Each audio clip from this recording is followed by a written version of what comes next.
안녕하세요. 위즈교육 컨설팅 홍선영입니다. 오늘은 신입사원분들을 위한 업무 보고 예절에 대해서 소개해 드리도록 하겠습니다. 먼저 업무 지시를 받을 때 매너입니다. 첫 번째는요, 상사가 부르면 바로 대답 또는 응수한다 입니다. 보통 상사가 부르거나 메시지를 주는 상황에 있어서의 반행성을 이야기를 합니다. 어떤 메시지를 상대방에게 보냈을 때 좀 신속하게 반응이 오면 업무에 적극적이다 라고 생각을 하게 되죠. 꼭 상사가 직접 대면으로 부르지 않다 하더라도 문자, 이메일 등등 여러 가지 소통 도구를 사용을 해서 메시지를 보낼 수 있습니다. 이때 즉각하면 바로 좋겠지만 상황이 그렇지 않다라고 한다면은 내가 확인한 이후에는 즉각적으로 응수를 하는 것이 좋습니다. 두 번째는요, 상사의 업무 지시를 기록해서 메모한다 입니다. 기본 중에 기본이죠. 보통 업무에 능숙할 경우에는 상사의 지시가 어떤 내용인지를 좀 빠르게 파악을 할 수가 있어요. 또 상사와 근무를 함께 했던 기간이 길면 길수록 척하면 척이다 이렇게 주고받을 수 있는데, 신입사원의 경우에는 그렇지 못한 경우들이 굉장히 많죠. 그래서 상사의 업무에 대해서는 가급적으로 실수하지 않도록 꼼꼼하게 적어서 메모를 하는 것이 좋고요. 세 번째는 지시 상황에 대해서 반응을 보이면 끝까지 듣는다 입니다. 내가 아는 거에 대해서는 알고 있다, 알아들었다 라는 반응을 보이시고요. 네 번째, 지시를 받은 내용이 애매한 상황이 있거든요. 그럴 때 애매모호한데 질문하기가 애매해서 또는 질문하기가 쑥스러워서 그 자리를 지나치고 난 이후에 나중에 질문한다면 오히려 소극적으로 보여질 수 있어요. 그래서 내용이 애매할 때는 그 자리에서 바로바로 물어보시고 확인해 보실 필요가 있습니다. 다섯 번째, 업무 처리 기한을 확인한다.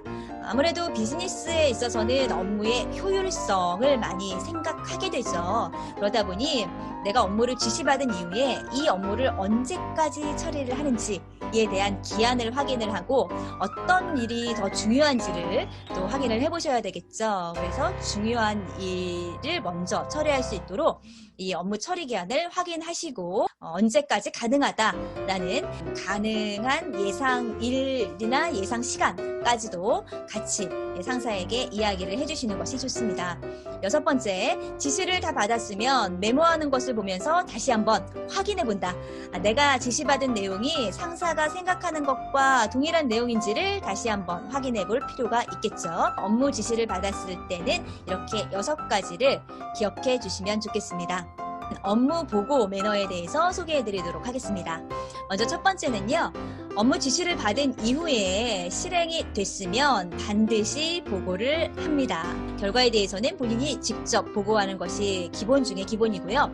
또 세 번째, 상사의 입장에서는 전체적으로 업무가 다 실행이 되었을 때 하는 결과 보고뿐만이 아니라 중간중간 진행 사항에 대해서 보고를 하는 중간 보고도 또 상당히 좋아합니다.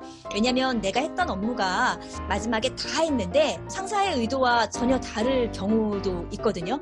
이랬을 때 중간 보고가 없었으면 처음부터 다시 해야 되잖아요. 그래서 중간중간에 보고를 하시는 것도 좋겠습니다.